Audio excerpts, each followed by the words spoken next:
আমাদের দাদি নানিদের সময়ের সেই সব ঘরোয়া রূপচর্চার কথা মনে পড়ে, মানে সেই সব সিক্রেট টিপস যা প্রজন্মের পর প্রজন্ম ধরে চলে আসছে, কোনো কেমিক্যাল ছাড়াই ত্বক আর চুলকে কেমন স্বাস্থ্যোজ্জ্বল করে তুলত। চলুন আজ আমরা সেই পুরনো জ্ঞানের রহস্যগুলোকেই আবার নতুন করে খুঁজে বের করি। আচ্ছা, একবার ভেবে বলুন তো, সৌন্দর্যের আসল চাবিকাঠিটা কোথায়?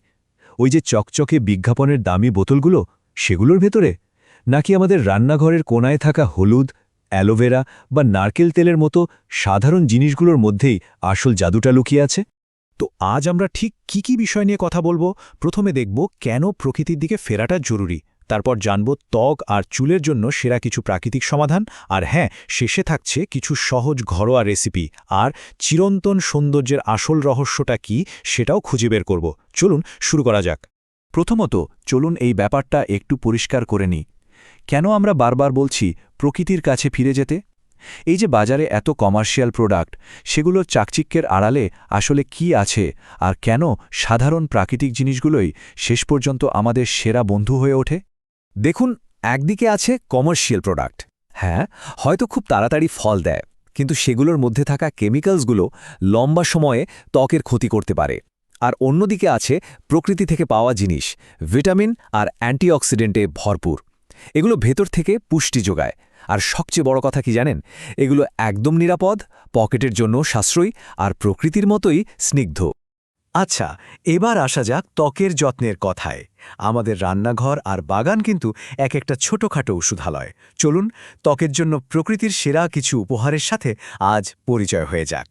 আর এক্ষেত্রে যার কথা সবার আগে বলতে হয় সে হলো অ্যালোভেরা, মানে ঘৃতকুমারী। এটা কিন্তু শুধু একটা গাছ না, বলতে পারেন এটা প্রকৃতির নিজের হাতে তৈরি একটা কমপ্লিট বিউটি স্যালুন। কেন বলছি সুপারহিরো? কারণ অ্যালোভেরার জেলে আছে ভিটামিন এ, সি এবং ই এর মতো দারুণ সব অ্যান্টিঅক্সিডেন্ট।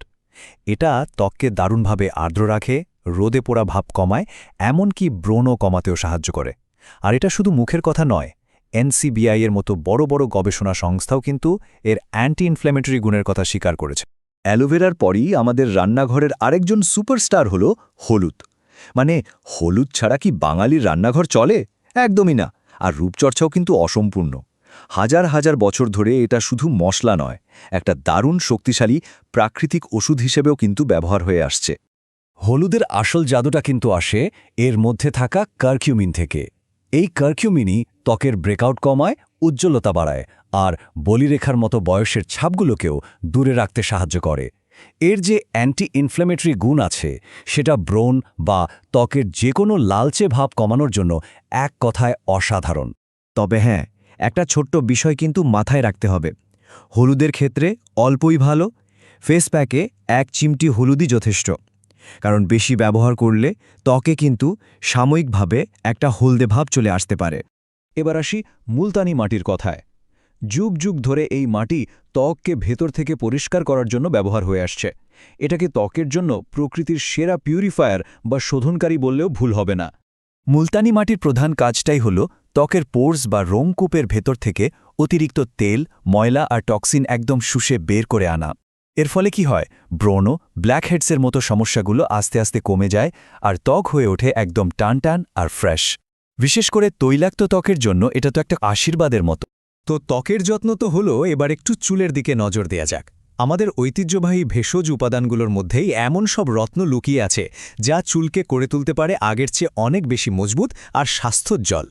চুলের কথা উঠলেই সবার আগে যে নামটা মাথায় আসে তা হলো নারকেল তেল। সেই দাদিনানিদের আমল থেকেই কিন্তু চুল পড়া কমানোর জন্য এটা একটা অব্যর্থ সমাধান হিসেবে চলে আসছে। কিন্তু নারকেল তেল কেন এত কার্যকর জানেন? এর একটা সায়েন্টিফিক কারণ আছে।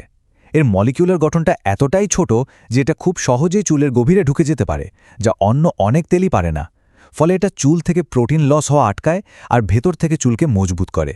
আর এই কথাটা কিন্তু জার্নাল অফ কসমেটিক সায়েন্সের গবেষণাতেও প্রমাণিত হয়েছে। চুলের যত্নে আরেকটা অপ্রতিরোধ্য জুটি হলো আমলকি আর মেথি। এই দুটো উপাদান যখন একসাথে কাজ করে তখন চুল পড়া তো কমেই, সাথে নতুন চুল গজানোর পথটাও কিন্তু অনেক মসৃণ হয়ে যায়। দেখুন, আমলকি হলো ভিটামিন সি এর একটা পাওয়ার হাউস, যা চুলের গোড়া বা ফলিকলকে দারুণভাবে শক্তিশালী করে আর অকালে চুল পেকে যাওয়াও আটকায়।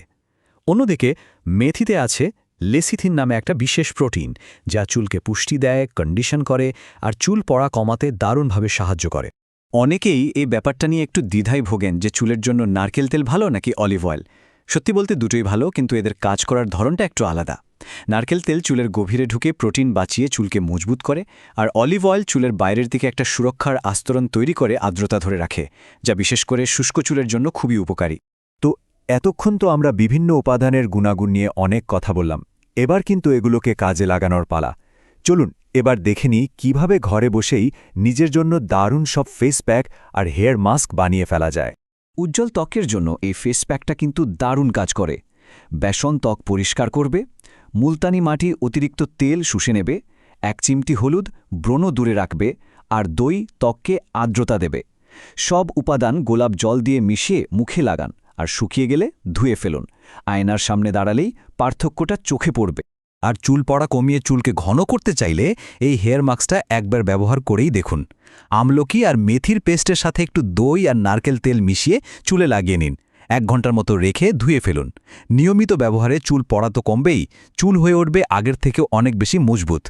আমরা আমাদের আলোচনার প্রায় শেষ পর্যায়ে চলে এসেছি। এত সব উপাদান আর রেসিপির পর আসল কথাটা হলো, সৌন্দর্য মানে কিন্তু শুধু বাইরের চাকচিক্য নয়, এটা আসলে আমাদের শিকড়ের কাছে ফিরে যাওয়ার, প্রকৃতির সাথে আবার এক হয়ে যাওয়ার একটা ফিলসফি। সুতরাং যখন আমরা এই প্রাকৃতিক জিনিসগুলো ব্যবহার করি, তখন আমরা কিন্তু শুধু একটা প্রোডাক্ট ব্যবহার করছি না, আমরা আসলে আমাদের সংস্কৃতি আর প্রজন্মের পর প্রজন্ম ধরে বয়ে আনা জ্ঞানের সাথে নিজেদেরকে যুক্ত করছি। প্রাকৃতিক রূপচর্চা হলো একটা লাইফস্টাইল যা আমাদের ভেতর এবং বাইরে দুই দিক থেকেই সুন্দর করে তোলে। তাই আজকের এই আলোচনার পর প্রশ্নটা আপনার কাছেই রাখছি, আপনার রান্নাঘরেই লুকিয়ে থাকা কোন প্রাকৃতিক গুপ্তধনটা দিয়ে আপনি আপনার সৌন্দর্যের যাত্রাটা শুরু করতে চলেছেন? প্রকৃতির কাছে ফিরে যাওয়ার এই সুন্দর পথ চলাটা আজই শুরু হয়ে যাক না।